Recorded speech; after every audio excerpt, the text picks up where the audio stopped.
రాష్ట్ర ఎన్నికల కమిషనర్ నిమ్మగడ్డ రమేష్ కుమార్ మీడియాతో మాట్లాడుతున్నారు. ప్రత్యక్ష ప్రసారం ద్వారా చూద్దాం.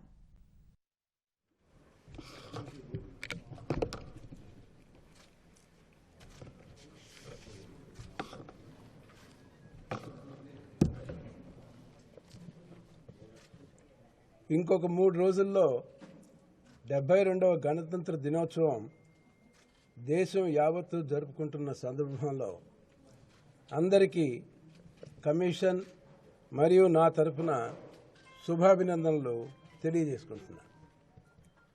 రాజ్యాంగ స్ఫూర్తితో డాక్టర్ అంబేద్కర్ గారి మానస పుత్రికగా ఆవిష్కృతమైందే ఎన్నికల కమిషన్. ప్రపంచంలోనే మెరుగైన వ్యవస్థగా నిష్పక్షపాతంగా పనిచేసే వ్యవస్థ మన సొంతం కావటం మన అందరికీ కూడా సంతోషకరమైన విషయం. ఈ ఒరవడిలో నుంచి, ఈ సంస్కృతిలో నుంచి వచ్చిందే రాష్ట్ర ఎన్నికల సంఘం కూడా. రాజ్యాంగ ఆదేశాల మేరకు స్థానిక సంస్థల ఎన్నికలు సకాలంలో నిర్వహించటం కమిషన్ విధి. ఇప్పటికే అనివార్య కారణాల వల్ల ఆలస్యమైన ఎన్నికలు హైకోర్టు ఆదేశాల మేరకే చేపట్టడం కూడా జరిగింది. దరిమిల న్యాయ వివాదాలు ఉన్నప్పటికీ మొన్నటి ఉన్నత న్యాయస్థానం తీర్పుతో దాదాపు తెరపడిందిగా భావించాల్సి ఉంటుంది. సుప్రీంకోర్టులో తుది నిర్ణయం ఏదైనా వస్తే దాన్ని తప్పనిసరిగా పాటిస్తాం. రాష్ట్ర ఉన్నత న్యాయస్థానం మొన్నటికి మొన్న ప్రధాన న్యాయమూర్తి నేతృత్వంలో ఇరువైపుల వాదనలు కూడా విని సహేతుకమైన తీర్పునే వెల్లడించింది. ప్రభుత్వం తన వాదనలను బలంగా వెల్లడించింది. ఎన్నికల సంఘం కూడా సహేతుకంగా విస్తృత ప్రజా ప్రయోజనాల దృష్ట్యా మరియు ఉద్యోగ సిబ్బంది ఓటర్ల భద్రతను మదింపు చేసి ఎన్నికలు జరపడానికి సరైన తరుణాన్ని ఎన్నిక చేసింది అనే వాదనని హైకోర్టు విశ్వసించింది. అందుకనే ఈ ఎన్నికలు జరపాలి అనే ప్రక్రియను ప్రారంభించి ముందుకు వెళ్తున్నాం. కమిషన్కు న్యాయ వ్యవస్థపై పూర్తి నమ్మకం, గౌరవం, విశ్వాసం, విధేయత ఇప్పుడు ఎప్పుడు ఎల్లవేళలా ఉంటాయి. గతంలో సుప్రీంకోర్టు ఇచ్చిన నిర్ణయాన్ని కూడా కమిషన్ వెనువెంటనే అమలు చేసింది. ఇప్పుడు 4 విడతలుగా జరగనున్న ఈ ఎన్నికలు పూర్తిగా జిల్లా కలెక్టర్లు వాళ్ళ సూచన మేరకు స్థానిక పరిస్థితుల దృష్ట్యా లోకల్ వ్యాక్సినేషన్ ప్రోగ్రాంకి అనుసంధానంగానే కలెక్టర్లు రూపొందించడం జరిగింది. ఈ మొదటి విడత ఎన్నికల్లో విజయనగరం, ప్రకాశం మినహా ఈ 11 జిల్లాల్లోనూ దాదాపు రెవెన్యూ డివిజన్ ప్రాతిపదికగానే ఎన్నికలు జరుగుతాయి. ఎన్నికల సమయాన్ని కూడా ప్రజా అవసరాల దృష్ట్యా గతంలో ఉన్నట్లు 7 గంటల నుంచి 1 గంట వరకు ఉన్న టైంని 6:30 నుంచి 3:30 వరకు పొడిగించడం జరిగింది. 4 గంటలకు ఎన్నికల లెక్కింపు చేపట్టనున్నాం. అందరూ జిల్లా కలెక్టర్లతో రాష్ట్ర ఎన్నికల సంఘం ఈ వరకే సంప్రదింపులు జరిపింది. ఎన్నికల ఏర్పాట్లన్నీ కూడా సంతృప్తిగా ఉన్నాయనే ఒక నిర్ణయానికి కమిషన్ వచ్చింది భావిస్తోంది. ఈ నిధులు, సిబ్బంది గురించి జిల్లాలకు ఉన్న కొన్ని సమస్యలు ఏవైతే ఉన్నాయో ఈరోజు మధ్యాహ్నం ప్రతిపాదించిన 3 గంటలకు జరిగే వీడియో కాన్ఫరెన్స్లో పరిష్కరించాలని భావిస్తున్నాం. ఈ కాన్ఫరెన్స్కి CS, DG, principal secretary finance, principal secretary Panchayati Raj, commissioner Panchayati Raj వీళ్ళందరూ కూడా విధిగా హాజరవ్వాలని చెప్పి, మీ సూచనలు తెలియజేయాలని చెప్పి కూడా ఈ సమావేశం ద్వారా కోరాం. పని ఒత్తిళ్లు ఉన్నప్పటికీ కూడా వీరందరూ కూడా వస్తారని మేము భావిస్తున్నాం. ప్రభుత్వ పరంగా తోడ్పాటులో కమిషన్కి మిశ్రమ అనుభవాలు ఉన్నాయి. రాష్ట్ర ప్రధాన కార్యదర్శి, డైరెక్టర్ జనరల్ ఆఫ్ పోలీసు ఇద్దరు కూడా చాలా పరిణితి చెందిన అధికారులు. వారితో నాకు వ్యక్తిగతంగాను వృత్తిపరంగానూ సత్సంబంధాలు ఉన్నాయి. ఎటువంటి సమస్యనైనా కూడా చర్చలతో పరిష్కరించాలి అనే తత్వం ఎన్నికల కమిషన్కి మొట్టమొదటి నుంచి కూడా ఉందని చెప్పి నేను మనవి చేస్తా ఉన్నా. కాకపోతే రాష్ట్ర పంచాయతీరాజ్ శాఖ మాత్రం కొంత మెరుగైన పనితీరుని ఇంకా కనపడాల్సిన అవసరం అయితే ఉంది. పంచాయతీ కమిషనర్కి రాష్ట్ర ఎన్నికల అధికారిగా ఒక విస్తృతమైన పాత్ర, ఈ ఏర్పాట్లన్నీ కూడా చేపట్టడం, సమన్వయం చేయాల్సిన బాధ్యత ఉంది. కానీ జిల్లాల వారీగా జరిగిన చర్చలు చూస్తే అపరిష్కృతంగా కొన్ని సమస్యలు ఉండిపోవటం శోచనీయం. ముఖ్యంగా ఎన్నికలు జరిపే ముందు ఏ ఎన్నికల రూల్ ప్రకారం మేము ముందుకు పోతున్నాం అనే దాని మీద స్పష్టత అవసరం. అది లేకుండా ఎన్నికలు అనేవి జరపలేం. కానీ ఈ స్పష్టత ఇవ్వటంలో పంచాయతీరాజ్ కమిషనరు, పంచాయతీరాజ్ సెక్రటరీ పూర్తిగా విఫలమైన నేపథ్యం చాలా బాధాకరం. ఎందుకంటే రాష్ట్ర సమత న్యాయస్థానానికి ప్రభుత్వం తరఫున స్పష్టమైన హామీ ఇచ్చాం. మనం 2021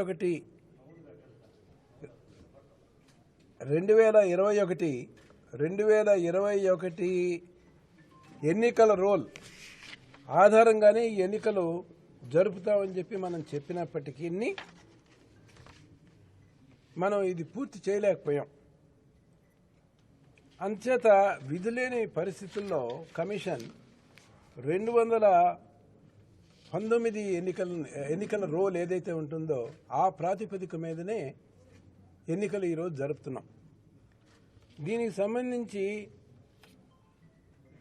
ఈ విషయాన్ని పరిష్కరించాలని నిన్న 10 గంటలకు ఒక మీటింగ్ ప్రతిపాదిస్తే రాలేమన్నారు. 3 గంటల వరకు సమయం కోరారు, సరే అన్నాం. 3 గంటలకు కూడా రాకపోతే చివరికి 5 గంటలకు కూడా సమయం ఇచ్చాం. ఆ సమయానికి కూడా వారు రాలేకపోయారు.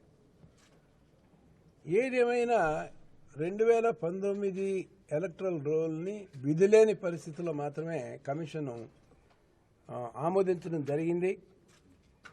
దీని పరిమాణాలు ఏంటంటే 18 సంవత్సరాలు దాటి తరుణ వయస్కులైన సుమారు 3.6 లక్షల మంది యువకులకి మనం ఓటు హక్కు కోల్పోయే ప్రమాదం ఉంది. కోల్పోతున్నారు కూడా. ఇది రాజ్యాంగం 326 అధికరణం ద్వారా వారికి సంబంధించిన హక్కు. కానీ ఈ పంచాయతీరాజ్ శాఖ పనితనంలో అలసత్వం వలన కానీ, బాధ్యతారాహిత్యంగా పనిచేయటం వల్ల కానీ ఈ విపత్కరమైన పరిస్థితి వచ్చింది. దీన్ని కమిషనర్ చాలా తీవ్ర విషయంగా పరిగణించింది. దీని మీద తప్పనిసరిగా సంబంధించిన వారి అందరి మీద చర్యలు సరైన టైంలో సరైన విధంలో ఉంటాయని చెప్పేసి తెలియజేస్తున్నాను. ఏదేమైనా అవరోధాలన్నీ కూడా అధిగమించి ఎన్నికలు జరపాలి అనే కృత నిశ్చయంతో ఎన్నికల సంఘం పూర్తి విశ్వాసంతో కూడా ఉంది. ఎన్నికలు జరపబోతున్నాం. రాష్ట్ర ప్రభుత్వం సోమవారం సుప్రీంకోర్టులో కేసు విచారణకు వస్తుంది. అందువలన ఎన్నికల ప్రక్రియ వాయిదా వేయాలి అని చెప్పి కోరటం కూడా జరిగింది. ఇది సహేతుకంగా లేదని చెప్పి కమిషన్ ఈ సూచనను తిరస్కరించింది. ఈ ముందుగా నిర్ణయించిన ప్రకారమే ఎన్నికల ప్రక్రియ ఈ రోజుతో ఆవిష్కృతం అయింది. నేను ఒక విషయం మీ అందరికీ కూడా తెలియజేస్తున్నాను. మనం పనిచేస్తున్న వ్యవస్థలో గవర్నరు, చీఫ్ సెక్రటరీలు వంటి వారు రాజ్యాంగ పదవుల్లో ఉన్నత పదవులతో ఉన్న వారితో ఉన్న ఉత్తర ప్రత్యుత్తరాలన్నీ కూడా గోపనీయమైన విషయాలు. కమిషన్ ఇప్పటి వరకు గవర్నర్తో జరిగిన సంప్రదింపులు కానీ, చీఫ్ సెక్రటరీతో సంప్రదించిన సంప్రదింపులు కానీ ఎవరికి పత్రికాముఖంగా బహిరంగపరచలేదు. ఎప్పుడు బహిరంగపరచకూడదు కూడా. కానీ ఉదాహరణకి చీఫ్ సెక్రటరీ గారి లెటర్ అయితే నాకు చేరటానికి ముందుగా పత్రికాముఖంగా ఛానల్స్లోనూ వీటిల్లోనూ వచ్చింది. కనీసం ఇక మీదటైనా కొన్ని విధి విధానాలు, ఒక మంచి సంస్కృతిని, ఒక నియమాన్ని, గోపనీయతని కూడా మనం పాటించాలి. మనం ఆర్టీఐ యాక్ట్ నుంచి మన కరస్పాండెన్స్ అన్నిటికీ కూడా మనకి ఎగ్జంప్షన్స్ ఉన్నాయి. ఉన్న నేపథ్యంలో మనమే వీటిని అతిక్రమించడం తగదు అని చెప్పి కమిషన్ భావిస్తాం. ఇకపోతే ఎన్నికల మీద భిన్న స్వరాలు వినిపిస్తున్నాయనే మాట వాస్తవం. కాకపోతే వీటి ప్రభావం ఎన్నికల నిర్వహణ మీద, ఎన్నికల్లో పోటీ చేసే అభ్యర్థుల మీద ఉండదని చెప్పి కమిషన్ బలంగా విశ్వసిస్తోంది. ఎందుకంటే సేవాభావంతో నాయకత్వ బాధ్యతలు చేపట్టాలి అనే సామాజిక సేవా దృక్పథంతో చాలామంది ఎన్నికల్లో పోటీ చేస్తుంటారు. వారిపై ఎటువంటి హింస, పోటీ చేయటంలో అవరోధాలు కనుక కల్పించినట్లయితే దాన్ని కమిషను, పోలీస్ శాఖ కూడా తీవ్రంగా పరిగణించి దాన్ని స్పందిస్తాయి, దాన్ని పరిష్కరిస్తాయని చెప్పి మీకు తెలియజేస్తా ఉన్నా. స్వేచ్ఛగా న్యాయబద్ధంగా ఎన్నికలు జరపాలి అనేదే కమిషన్ ధ్యేయం. దీనికి సంబంధించిన అన్ని సవాళ్ళని కమిషను స్వీకరిస్తుంది, చేయబడుతుంది, పరిష్కరిస్తుంది. ఎన్నికల ద్వారా సామాజిక స్పృహ కలిగిన నాయకత్వం రావటం, దానివలన పంచాయతీల పనితీరు గణనీయంగా మెరుగుపడుతుంది. ముఖ్యంగా కరోనా వంటి విపత్కర పరిస్థితులు వచ్చిన నేపథ్యంలో స్థానిక నాయకత్వం బలంగా పనిచేసి ప్రజలందరినీ కూడా చక్కగా సమాయత్తపరుస్తుందని చెప్పి కమిషన్ విశ్వసిస్తోంది. ఇది మన దేశవ్యాప్తంగా ఉన్న అనుభవం ఇదే. గత 2.5 సంవత్సరాలుగా అధికారుల నియంత్రణలోనే మన స్థానిక సంస్థలు పూర్తిగా ఉన్నాయి. అంచేత వాటి పనితీరు అంతంత మాత్రంగానే ఉంది. ఈ ఎన్నికలు జరపడం ద్వారానే అవి బలపడతాయి. విధులు, నిధులు, అధికారాలు ఈ సంస్థలకి ఎన్నికల ద్వారానే చేరతాయి. ముఖ్యంగా సమాజంలో బడుగు బలహీన వర్గాలు, ప్రత్యేకించి మహిళల ఆస్తిత్వం ఈ స్థానిక సంస్థల్లో నాయకత్వాన్ని చేపట్టడం ద్వారా బలపడతాయి. అందుకని ఎన్నికలను మనం అందరం కూడా స్వాగతించాలి. ఎన్నికల్లో ముఖ్యంగా అక్రమాలు, ఏకగ్రీవ ఎన్నికల మీద ప్రత్యేకంగా దృష్టి కమిషన్ పెట్టబోతోంది. ఒక ఐజీ స్థాయిలో ఉన్న అధికారిని సహకారంతో కమిషన్ సమన్వయాన్ని మెరుగుపరుచుకుని గతంలో లాగానే అక్రమాలని పూర్తిగా అడ్డుకట్ట వేయాలి అనే ఒక దృఢ సంకల్పంతో ఉంది.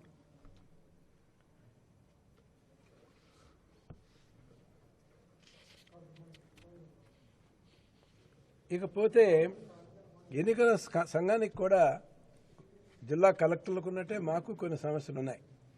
మాకు నిధుల గురించి సమస్యలు ఉన్నాయి, మాకు సిబ్బంది కొరత ఉంది. వీటన్నిటినీ పరిష్కరిస్తారని చెప్పి ప్రభుత్వ దృష్టికి తీసుకెళ్ళాం. ప్రభుత్వం పరిష్కరించకపోతే కోర్టు దృష్టికి తీసుకువెళ్ళాం. కోర్టు ఆదేశాల మీదకు పరిష్కరిస్తామనే స్పష్టమైన హామీ కోర్టుకు కూడా ప్రభుత్వం తెలియపరిచింది. కానీ ఈ హామీని అమలుపరచడంలో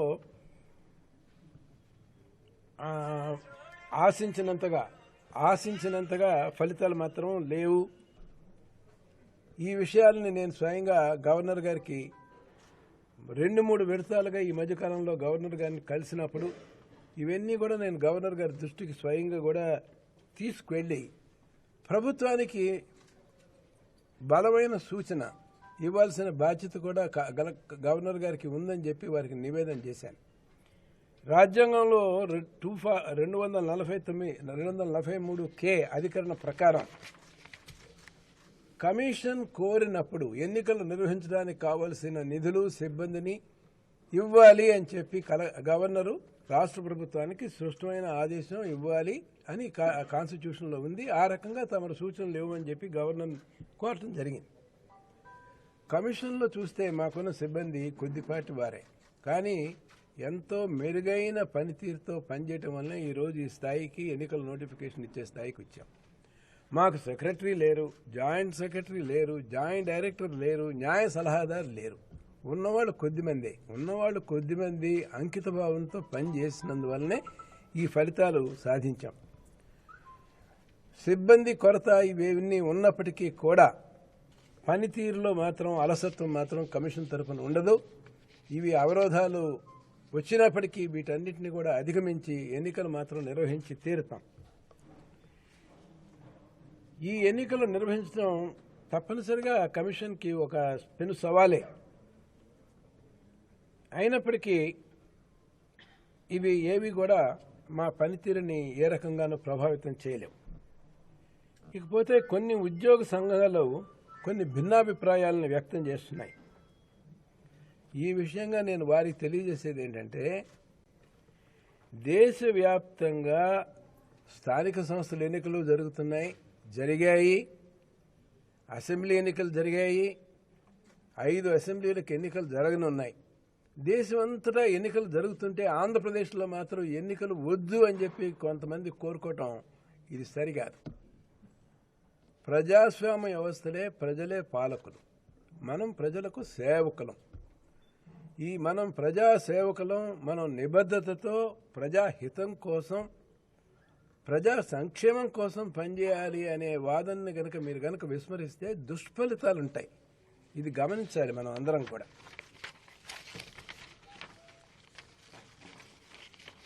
నేను ప్రత్యేకంగా మనవి చేసేది ఏంటంటే, ఎన్నికలు జరిపే రాజ్యాంగ బాధ్యత పూర్తిగా ప్రభుత్వం మీదే ఉంది.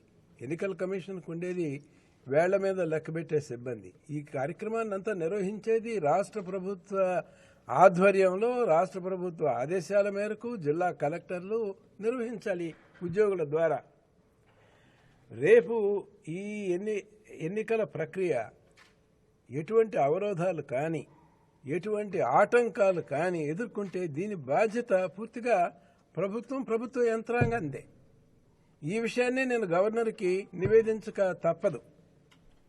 అంచేత దీని పూర్తి మూల్యాన్ని కూడా ప్రభుత్వ వ్యవస్థ చెల్లించాల్సి వస్తుంది. ఒకవేళ ఎన్నికలు ఉద్దేశపూర్వకంగా జరపకుండా అడ్డుకుని ఏదైనా అటువంటి విఘాతం రాదని నేను విశ్వసిస్తున్నా. వస్తే మాత్రం దీనికి ఎవరు జవాబుదారనే విషయం మీద నేను స్పష్టమైన నివేదిక గవర్నర్కి తెలియపరుస్తాను.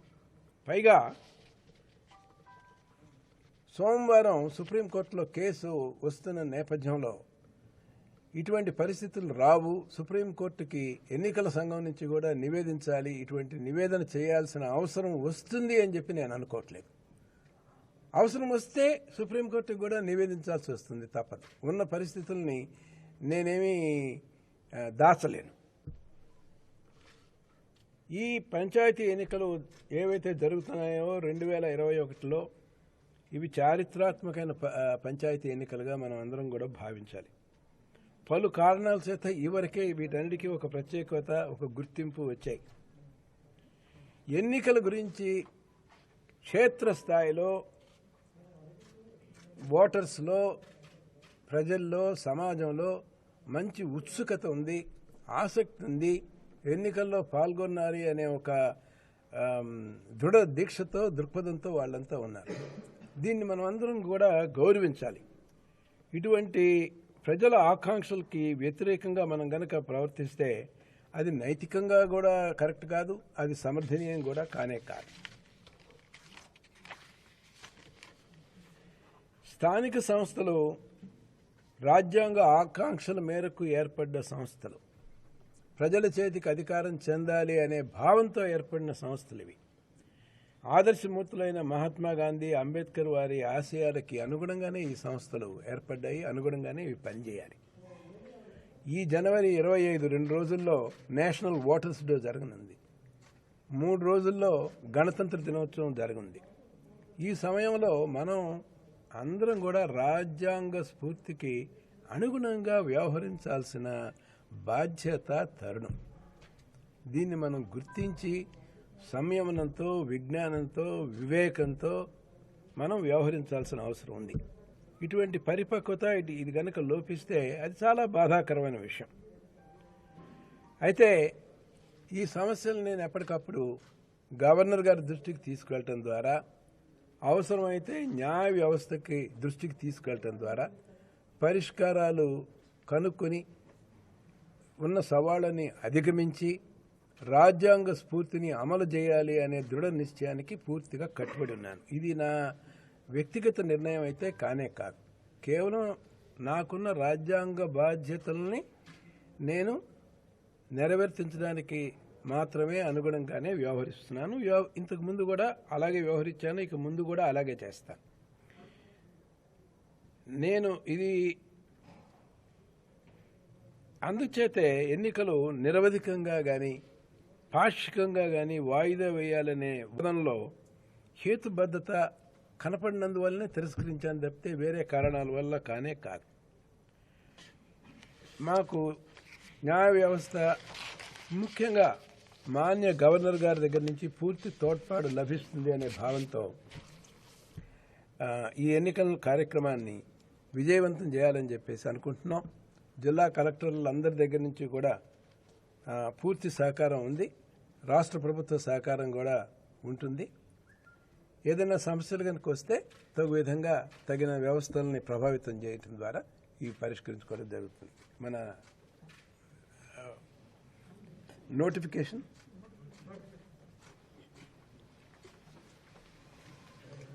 గతంలో జరిగినట్టే ఈ నోటిఫికేషన్ ఏదైతే ఉంటుందో ఈ అన్ని అంచెలకి సంబంధించిన నోటిఫికేషన్ని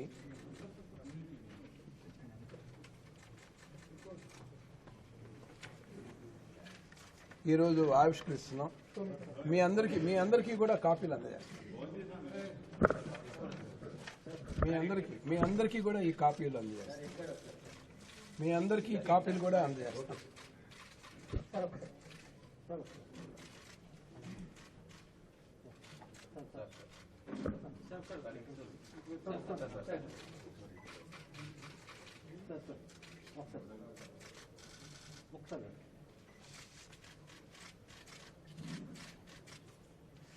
ఆహ్వానాన్ని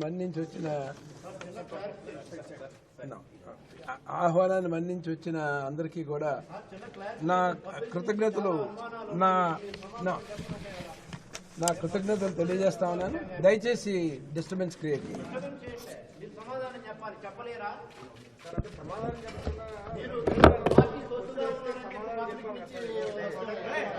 ఆరోపణలు వస్తున్నాయి, వాటి సమాధానం చెప్పాలి కదా. మీరు చెప్పలేని పరిస్థితి ఉందా?